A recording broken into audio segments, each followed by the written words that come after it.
Universe তোমাকে কি message দিতে চায়, ইউনিভার্স তোমাকে কি মেসেজ দিতে চায়। এই ভিডিওটা স্ক্রল করতে করতে যদি তোমার সামনে আসে, তাহলে তুমি বুঝবে ইউনিভার্স তোমাকে কিছু গাইডেন্স দিতে চাইছে। কি গাইডেন্স দিতে চাইছে আমরা দেখে নেব।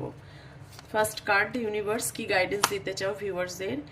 টেম্পারেন্স, ইউনিভার্স বলতে চাইছে, এইটা টেম্পারেন্সের কার্ড হচ্ছে আমাদের মূলাধার চক্রাকে ইন্ডিকেট করছে।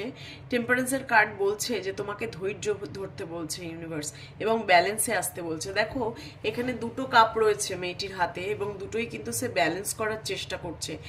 একমাত্র ব্যালেন্স করলেই তুমি তোমার যে সিচুয়েশন, যে পরিস্থিতি দিয়ে তুমি যাচ্ছ, সেটা what ever maybe the situation, যে পরিস্থিতি দিয়ে তুমি যাও সেটা কিন্তু অবশ্যই ওভারকাম করবে। টেম্পারেন্স মানে ধৈর্য ধরতে বলছে। কতদিনের মধ্যে ওভারকাম করবে যদি বলো, তাহলে আমি বলবো 5 to 6 months, 5 মান্থসের মধ্যেই তুমি এর রেজাল্ট পাবে। এটা যদি তোমার রেজোনেট করে বা তুমি যদি মনে করো যে এই মেসেজটা তোমার জন্য, তাহলে অবশ্যই ইউনিভার্সকে থ্যাঙ্কস দাও এবং একটা লাইক করে দাও এই ভিডিওতে। তাহলে এনার্জি এক্সচেঞ্জ হবে এবং তুমি সেটাকে ক্লেম করো এনার্জিটাকে। টেম্পারেন্সের কার্ড বলছে ধৈর্য ধরো, তাহলে কিন্তু সিচুয়েশন তোমার ব্যালেন্সে আসবে এবং তোমাকে মূলাধার চক্রের উপর কাজ করতে বলছে ইউনিভার্স। মূলাধার চক্রের উপর কাজ করো।